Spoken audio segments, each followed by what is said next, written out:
ఆదిలాబాద్ జిల్లా కలెక్టర్ రాజర్షి షా విద్యార్థులు సోషల్ మీడియాకు దూరంగా ఉండి చదువుపై దృష్టి పెట్టాలన్నారు.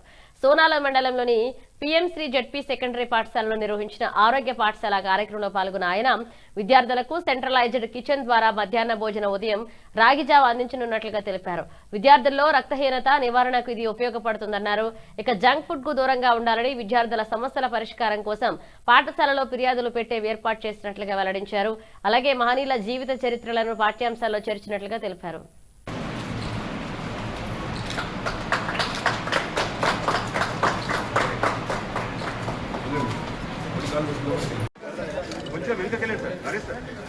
సార్ ఓకే ఓకే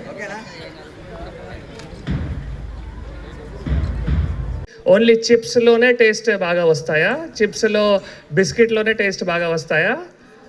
రాగి జావాలో చాలా న్యూట్రిషన్ ఉంది. ఇప్పుడు మన అమ్మాయిలకి ఎప్పుడైనా అనీమియా గురించి, రక్తహీనత గురించి మాట్లాడతాం కదా. అనీమియా ఎందుకు వస్తాయి? మన మెన్స్ట్రుయేషన్ సైకిల్ ఉంటాయి, ఇంకా రకాల కారణంతో ప్రత్యేకంగా అమ్మాయిలో మరి అనీమియా ఒక ఇష్యూస్ వస్తాయి. అనీమియా తెలుసు కదా, రక్తం తక్కువ, లెస్ దెన్ 12 ఫిగర్ ఎక్కడైనా అమ్మాయిలకి ఉంటే మళ్ళీ రక్తం తక్కువ ఉంటుంది. అబ్బాయిలకి కూడా కావచ్చు, అమ్మాయిలకి రక్తం సమస్య ఉండొచ్చు, అబ్బాయిలకి కూడా రక్తం సమస్య ఉండొచ్చు. అవి అన్నీ మనం పరిష్కారం చేయాలి అంటే ఈ రాగి జావా అటువంటి మనం తింటేనే పరిష్కారం అవుతాయి. వింటున్నారా అందరూ? మరి ఎందుకు తినడం లేదు రాగి జావా?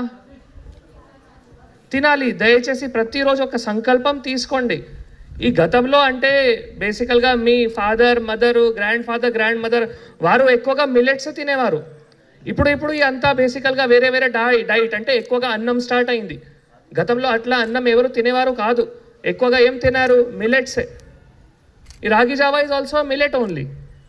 సో అది హోల్సమ్ డైట్. ఇందాక మీరు చేశారు కదా స్కిట్లో బ్యాలెన్స్ డైట్ చెప్పారు కదా. రాగి Java is a balanced diet. అందుకే ప్రభుత్వం పెట్టడం జరిగింది. సో నేను అందరి పిల్లలకి కోరుతున్నాము ప్రత్యేకంగా. అండ్ మనం ఫుడ్ సేఫ్టీ కమిటీ ఒకటి ఉంటుంది, MDM కమిటీ ఉంటుంది, అమ్మ ఆదర్శ్ పాఠశాల కమిటీ ఉంటుంది, చాలా రకాల కమిటీస్ ఉంటాయి. ఆ కమిటీలో ఇది కూడా మళ్ళీ ఎవరైతే స్టూడెంట్స్ ఉన్నారు, తర్వాత HM గారు, పేరెంట్స్ అది మానిటర్ చేయాలి. ఓకే, సో దయచేసి ఒక సంకల్పం తీసుకోండి. నేను ఇటువంటి ఏవైతే మంచి ఆహారం, పోషకాహారం ఉన్నాయో తప్పకుండా నిరంతరంగా డైలీ తింటాము. బిస్కెట్ అటువంటి ప్యాకేజ్డ్ ఫుడ్స్, మనం చిప్స్ ఇటువంటి ఏవైతే ఉన్నాయో నేను అసలు తినము.